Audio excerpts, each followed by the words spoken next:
Mpenzi mtazamaji wa Global Swahili News. Vita ya Sudani, vita ambayo ni kati ya jeshi la Sudan, Sudan Armed Force pamoja na RSF, Rapid Support Force, ni moja ya vita ambayo ilikuwa imesahaulika na vyombo vingi vya habari pamoja na wachambuzi wengi walijikita hasa kuchambua vita ya Israeli pamoja na Palestina, lakini vita kati ya Urusi pamoja na Ukraine. Lakini vita inayoendelea Sudani ni moja ya vita mbaya ambayo tunaweza tukailinganisha na vita ambayo inaendelea kati ya Israeli pamoja na Hamas. Nikukaribishe kwa mara nyingine tena wewe ambaye ni mara ya kwanza kuweza kutazama chaneli hii.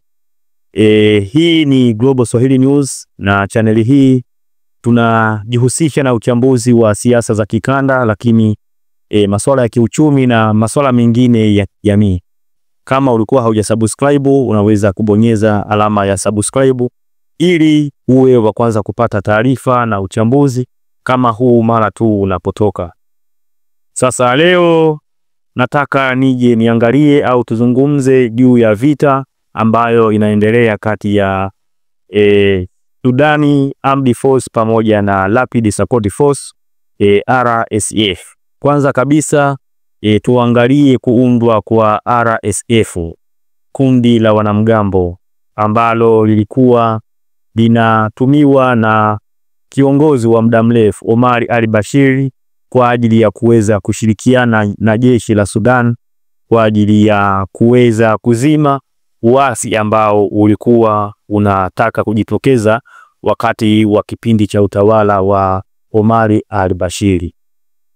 Sasa Rapid Support Force au RSF ni kundi ambalo lilitokana na wanamgambo wanaojulikana kama Janjaweed ambao walipigana vita katika eneo la Darfur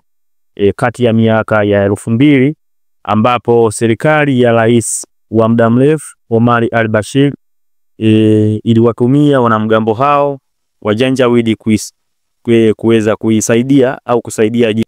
kusaidia jeshi kuzima uasi ambao ulikuwa ukiendelea katika eneo hilo la Darfur. Kikundi hicho cha wanamgambo wa Janjaweed walizidi kukua na kupata nguvu mwaka 2013, ambapo kiliundwa rasmi na kuitwa Rapid Support Force yani RSF,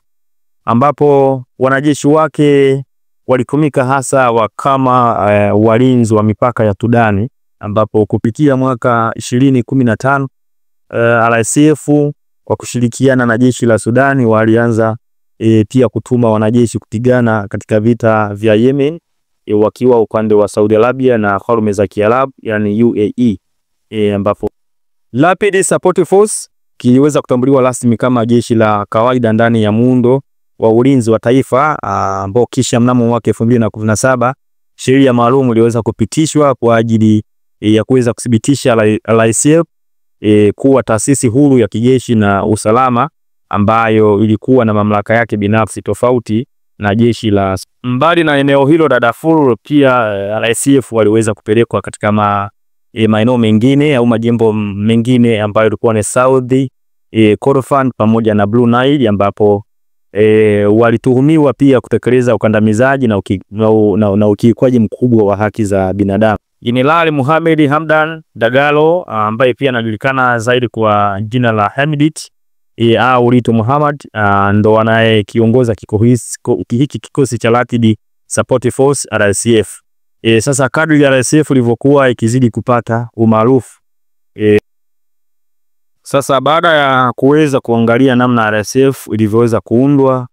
tuangalie nini kilichosababisha mapigano yanayoendelea hadi leo kati ya jeshi la Sudan chini ya Ali Burhan pamoja na Rapid Support Force chini ya Dagalo. Kwanza 2019 RSF ilishiriki katika mapinduzi ya kijeshi ambayo yalimuondoa Omar al-Bashir baada ya utawala wake wa miaka 30. Kwa hiyo hapa hata RSF pia walikuwa wamechoshwa na utawala wa al-Bashir, kwa sababu hawa ni wanamgambo ambao walikuwepo kwa ajili ya kuzuia mapinduzi, lakini wao wakaja kuwa sehemu ya mapinduzi. Jeshi la Sudan Armed Force waliweza kufikia makubaliano ya kugawana mamlaka ambayo yaliunda baraza la mseto la kijeshi na raia, ambalo lilikuwa ni kielelezo cha utawala wa Sudan kwa kipindi cha miaka mitatu hadi pale ambapo kutafanyika uchaguzi wa kiraia kwa ajili ya kuweza kuchagua kiongozi kwa njia ya demokrasia. Lakini tuangalie, je, hiki kiliweza kutokea? Baada ya kuundwa kwa baraza hili la mseto, Jenerali Mohamed Hamdan Dagalo au Hemedti aliweza kutangazwa rasmi kuwa makamu mwenyekiti wa baraza la utawala wa Sudan chini ya uongozi wa Abdel Fattah al-Burhan, ambaye alikuwa ni jenerali wa jeshi la Sudan, yani Sudan Armed Force. Lakini miaka miwili baadaye, yani 2021, RSF waliweza kushiriki kwenye mapinduzi ambayo yalipelekea kushindwa kwa mchakato wa mpito kuelekea serikali ya kidemokrasia, ambapo ipo chini ya uchaguzi wa kiraia, ambapo ilipelekea pia maandamano makubwa katika miji mbalimbali ya Sudani ambayo yanaendelea hadi leo. Sasa sababu ya kwanza ya vita inayoendelea kati ya jeshi la Sudani pamoja na Rapid Support Force RSF ni kwamba jeshi la Sudani pamoja na makundi ya kutetea demokrasia yalikuwa yakidai au yamekuwa yakidai RSF iunganishwe rasmi ndani ya jeshi la kawaida, kitu ambacho RSF imekuwa ikipinga kuunganishwa kwenye jeshi ikijua kuwa itapoteza nguvu yake. Hapa tunaona kuwa kuna maslahi ya watu binafsi, kwa sababu kama tunapigania haki au tunapigana kwa ajili ya maslahi ya jamii, manake vyeo sio kipaumbele. Lakini pia sababu nyingine ni kwamba ni nani atakayekuwa kamanda mkuu wa jeshi kati ya Dagalo au al-Burhan. Sasa Dagalo na al-Burhan bado wapo kwenye mgongano wa kisiasa kuhusu nani atakayestahili kuwa kamanda mkuu wa jeshi la Sudani, baada ya kuweza kuunganisha RSF baada ya RSF kuweza kuingizwa rasmi kwenye jeshi la Sudani. Sasa RSF yenyewe inasisitiza kuwa kamanda mkuu anapaswa kuwa kiongozi wa kiraia ambaye taifa atakayekuwa raia wa kitaifa, hali ambayo pia jeshi la Sudani Sudan Armed Force lenyewe halikubaliani nalo. Kwa hiyo hizo ni moja ya sababu ambazo zinapelekea hii vita endelee kuwa na mvutano ambao umekuwa ni vigumu kuweza kupata suluhu. Sababu nyingine ni kwamba kuna migongano ya kibiashara kama nilivyosema hapo awali kuwa kadri RSF inavyozidi kuongeza ushawishi wake kwenye maeneo mbalimbali au miji mbalimbali ndani ya Sudani, Dagalo wamekuwa biashara zake zimekuwa zikikua siku hadi siku, kwa sababu kwenye maeneo ambayo RSF pia wanayashikilia au yapo chini ya RSF kuna migodi ambayo Dagalo amekuwa anafanya uchimbaji wa madini, kitu ambacho kinapelekea kuweza kujikusanyia fedha nyingi ambazo zinamfanya yeye sasa isiwe rahisi kuweza kuruhusu au kukubaliana kuwa RSF iweze kuingizwa rasmi kwenye jeshi la Sudan. Kwa hiyo Dagalo anaona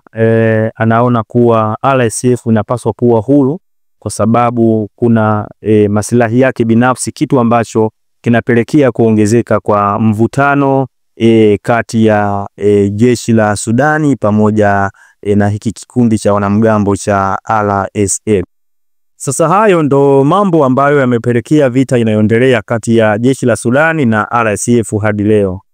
Kwenye video inayofuata nitazungumzia nchi ambazo zinafadhili hii vita na namna ambavyo zinavyofaidika na huu mgogoro. Kwa hiyo usikose kutizama video inayofuata, na kama haujasubscribe bonyeza neno subscribe ili kuendelea kupata makala na taarifa kama hizi mara tu ninapozitoa. Hii ni Global Swahili News na mimi ni Haruni Nyakapala, tukutane wakati mwingine.